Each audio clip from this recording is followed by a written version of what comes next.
Welcome. I'm Hernan Murdoch. In this episode, we're going to take a closer look at written communications and the standards that guide what we're supposed to communicate.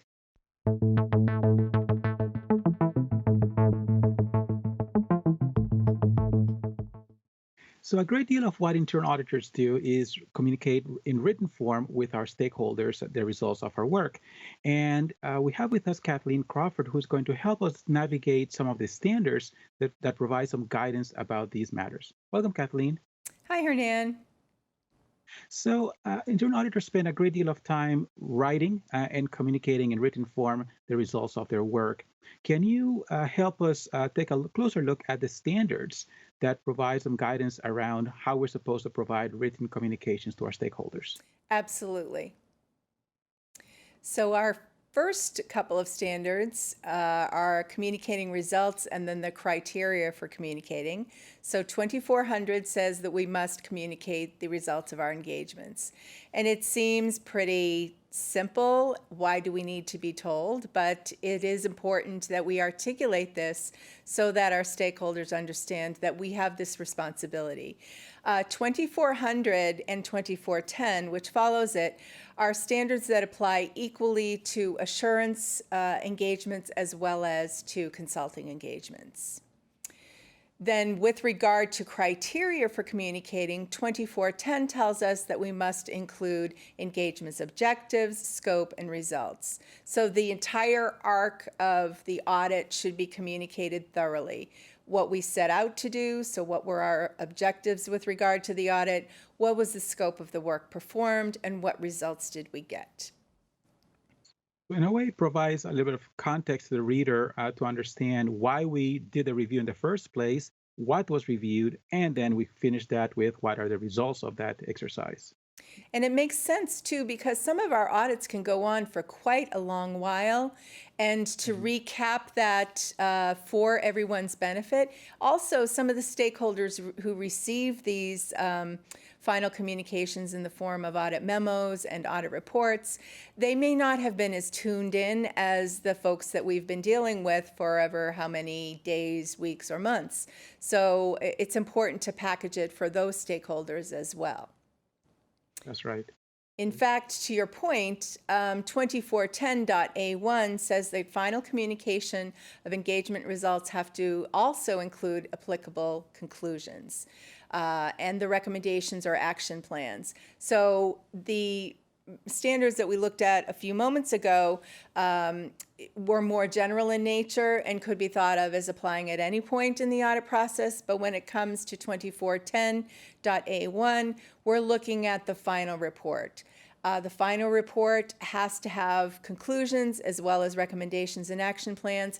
And if there's an opinion that if it's appropriate, the auditors can express that as well. And this should take into account those other stakeholders that I mentioned, senior management, the board, even within the board, the audit committee. There may be other stakeholders. Our external auditors, for example, might be particularly interested in some work that we do.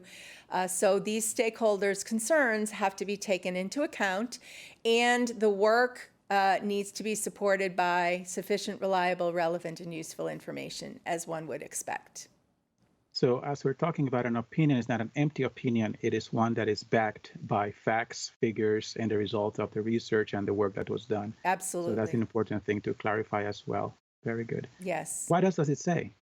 Well, we have a few more standards. So, also in the vein of 2410, we have A2, A3, and C1. I was a little remiss on the prior graphic that I did not acknowledge the A, and that matters. When we see an A, it applies to assurance engagements. When we see a C, it applies to consulting work. So 2410.A2 talks about, again, acknowledging satisfactory performance in engagement communications. A3 speaks to releasing information to third parties or parties outside the organization. So this is important because we want to make sure that sensitive information is only shared with people who are in a position to be empowered to have it. So it's important that the audit group has a protocol around these things, and that it's very deliberate and undertaken with all due seriousness. Right. Then, with regard to consulting engagements, the communication of progress and results of consulting engagements may vary in form and content depending on the nature of the engagement and the needs of the client. As with other consulting standards, this one is fairly flexible. It's not as precise or hammering points home the way that the assurance standards do, but it's still an important, communication is an important aspect of the work for consulting engagements as well. So we want to make sure that we're mindful of having some kind of report and communication, but it might look different in form. It may not be as formal looking in some regards. It may be shorter in some respects as well. But in some organizations, in fact, they even have different templates. One of them might be more geared towards assurance engagements, and others to special engagements and consulting projects where the look, the feel, the layout, and so on may be different, just to convey the difference of the type of engagement. But you're right, it provides more flexibility in terms of how we communicate and so on. So that's important to keep in mind as well. So the standards are quite extensive in many respects, and I believe as far as written communications, there are still a few more, correct? Correct. They are quite extensive, and we have one last one, 2420. Reminder to the viewers, this applies equally to assurance engagements and consulting engagements. So there are 7 attributes here. Communications must be accurate, objective, clear, concise, constructive, complete, and timely. These are all important. There are 7 adjectives here, but there is some built-in tension between them. In an effort to be as accurate as possible, we may not be quite as concise as we would like. Same kind of thing goes with the balance between being clear and being concise too. So we also have to think about timeliness. We can't hover over our communication and be, wordsmiths and stop the news from getting out. But this balance is something that we seek to strike wherever possible. And then these A couple of things attributes. that a couple of things that I would like to highlight as relates to these has to do with, once again, I know you mentioned concise, but there's a movement towards reports that are shorter. And a lot of it has to do with the fact that individuals just don't have the time to read lengthy reports. And if you look at the way those reports used to look a few decades ago, 20 years to 30 years for sure, the reports were very long. And nowadays, in some cases, some organizations have managed to bring them down to 12, 10 pages, and even 2 and 3 pages in some cases. So they're far shorter.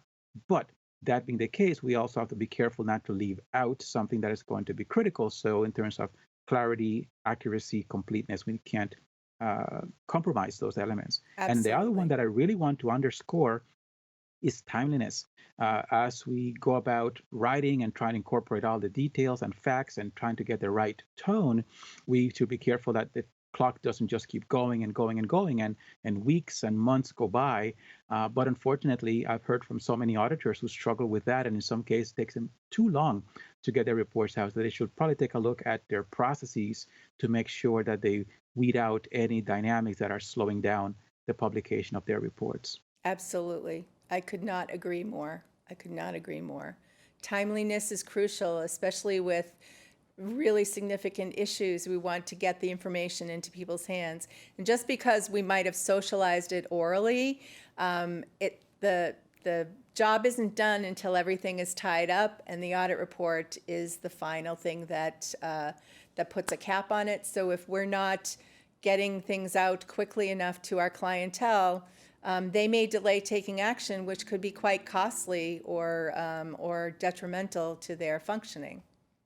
Exactly, Yeah. exactly. And one of the things that organizations do sometimes is that they'll issue a memo in interim so Mhm. that while they're still working on the formal report or the full blown report, they may issue a memo just to alert those who need to know so they can get started on remediation while the report is still being worked on. And the audit itself may still be continuing, but just to let people know what's happening so that they can start working on it. So that's another common practice there as well. Yes. So thank you very much, because there are quite a few standards to keep in mind, and it's very helpful to understand what they say, but also what they mean and what the practice generally is all about. So thank you so much, Kathleen. I really appreciate it.